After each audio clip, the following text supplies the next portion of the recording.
of the character, but if you do get hit by these moves, then you really don't need a lot of percent to actually get KO'd. That is, you know, the heavy life, really. So really maining a heavy... Okay. Really maining a heavy character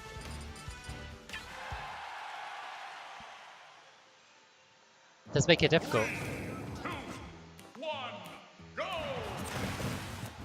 So we're going to see first game on to losers round of losers round 5, starting off with Smash Bill. You know, good old starter build, not really too much to say about this.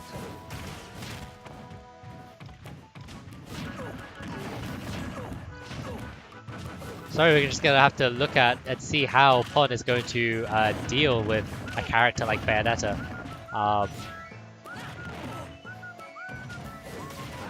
It's definitely a matchup I haven't seen before, so I'm not really sure what the dynamic is really. I know there's a few people who are looking for Bayonetta's weaknesses in lower tier matchups. I don't really know if they'll find any, but it's a valiant attempt. Forward throw off the ledge. Barran really chasing hard with his ledge guard, as he should, because it worked out brilliantly for him. Getting the first stock against Pon. Pon himself actually going really deep, trying to see if he can get anything. Not quite. Wow, nice down B onto the shield. Gonna get a lot of shield damage on that. Gonna really cut into one of Barran's defensive options.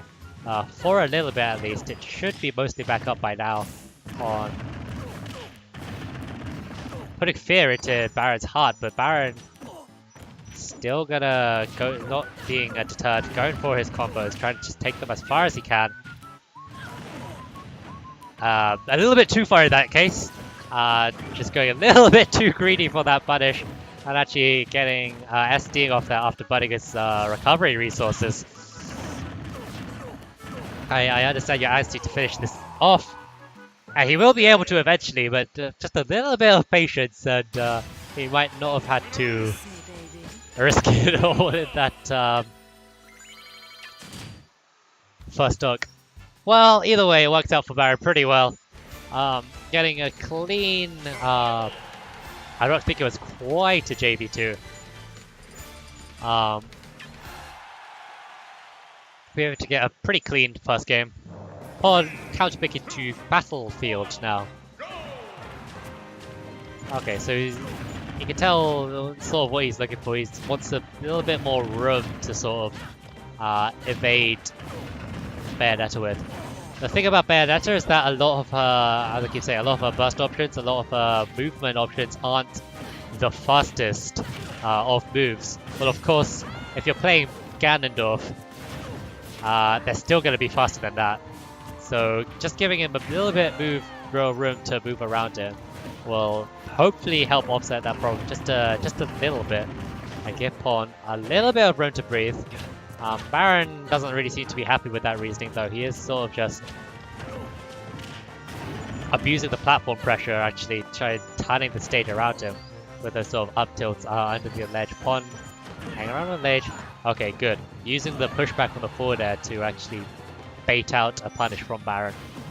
Barran actually went for the Delta, which I believe is one of Bayonetta's longest range moves, and still wasn't quite be able to hit. I think Ganondorf does have a lot of deceptively safe moves in that the shield pushback is so great. Forward air is definitely one of them. The problem with forward air is obviously it's huge startup time. Okay, Barran tried to test punish it as he should. I think a back air would have been a little bit nicer than the up air, which starts in front of him. Possibly what he was going for, but I like the attempted concept. Barran has put it in an offstage position. Barran's gonna go for the edge grab. Unfortunately, Pon isn't able to capitalize that because he does get hit by the wish twist as it lands in. Wow. Okay, he's gonna get use his ledge pressure and really capitalize that to get the Warlock kick as a mix-up. Taking out Barran's first stock and actually taking the first stock in this game. As I said, it's these sorts of really dangerous mix-ups that Ganondorf has that if you're not prepared for them, if you dismiss them out of hand because they're not good enough on paper, then they are going to be able to bite you in the butt. Yeah, Pod just a little bit slow with that shield grab, not going to be able to get the heel slide punish. Yeah, I was looking for the Ganon side right there. Barran recognizing that and going for the neutral air just to keep a hitbox out. I feel like Pond didn't really have a lot of other options in that situation. That wouldn't have been covered by the neutral air, so that was definitely a good option from Barran. Wow, okay. Another Warlock punch KO. Pond just full of surprises, really. Getting so much out of really, as I say, it's what a lot of low tiers have to do. They have to milk out every single part of their kit to use it to its maximum. But in this case, if it's a Warlock kick mix-up, if it works, it works. Barran is now going to counterpick to Town and City.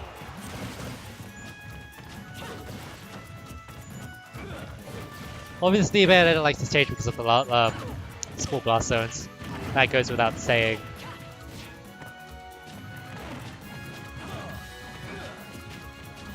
I can't save time in terms of, you know, structure-wise.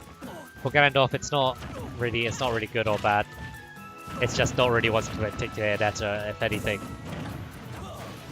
At the same time, Ganondorf is a pretty heavy hitter. He can get a lot of early KOs himself if he just lands those key hits, so we'll see how it goes.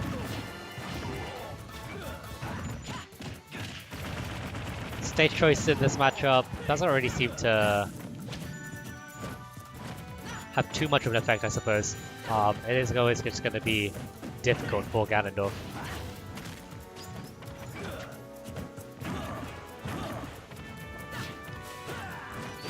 Well, I suppose that is the thing about you know, low tier mains, is that they really do have to milk out every inch of their kit, and that does mean they have to play very creatively and make use of all their options. Pon, unfortunately, getting the read on that witch twist, but just not quite close enough to get the grab. I know that's everything all he wants, but now getting comboed up the air.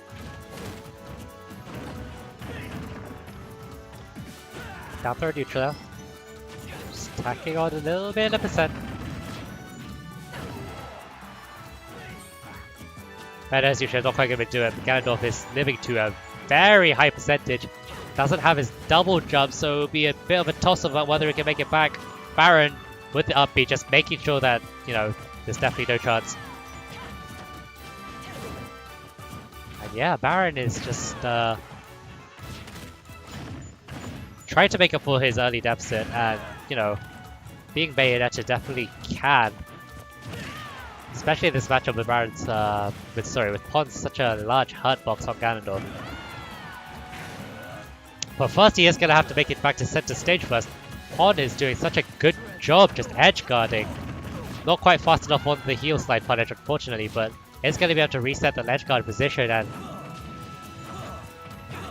you know, after you reach the ledge that many times, it's definitely going to be playing into your head. Pon capitalizing on that, recognizing that Barran is going to have to mix up how he tries to recover with an offensive option, and it's ready to meet it with the I believe that looked like a forward smash. That looked like a forward smash to me.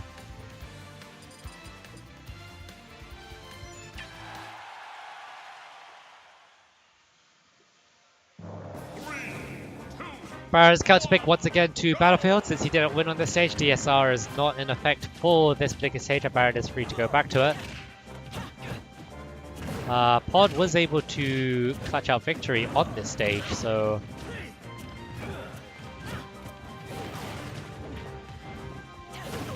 I think that's, you know, in a weird way, that's admirable. Recognizing that you picked a good stage, but you messed up, you know, your actual inputs. But it wasn't the stage's fault. It was actually, you know, recognizing that it was your own fault and still having the courage to go back to the stage that you lost on earlier. It sounds like a little thing, but that's sort of one of those small things that do that can be a problem for, you know, lower tier players. Barran not really showing any hesitation in that and really capitalizing on the nature of the game, really. Pod's going to be losing an early stock there to Witch Twist Edgeguard. Yeah, I mean, Pod really does have an abusable recovery without any real hurt box on it. But he's going to be unfazed by that. I'm sure he knows that better than anyone else. He's going to be completely unfazed and be able to... Oh! Ow, no ledge grab. Not be able to tech that. Barran will be taking the second game and bringing this to really game 5.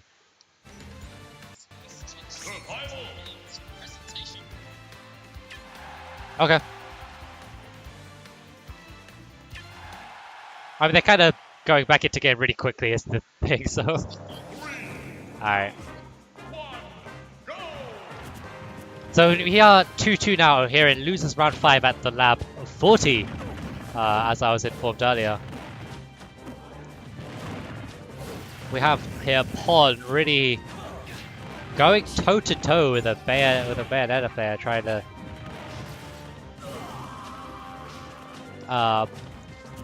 you know, bringing this to game 5 is already a huge achievement for, you know, just the matchup, and it's already a testament to Pod's skill, but obviously he would really like it if he could actually if he had a chance to play Super Smash Bros for Wii U, and B, if he could actually win in Super Smash Bros for Wii U versus Barran. He definitely has an uphill struggle at the moment. Barran is holding no bars back, showing off really the full extent of his character, of which there is a lot to show off. Barran is going to be able to make it back to the stage. I'll get a nice forward air. Begin to fish for a down air.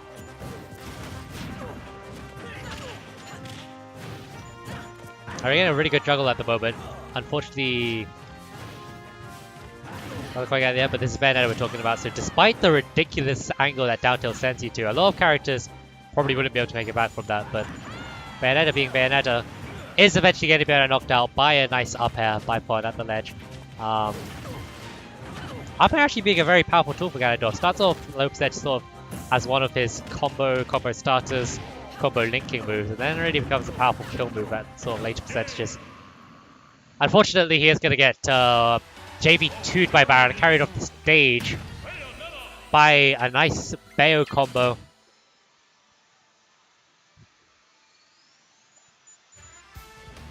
That's going to be able to take that nice and 3-2, really. Pod really did his best in this situation, did bring it into game 5.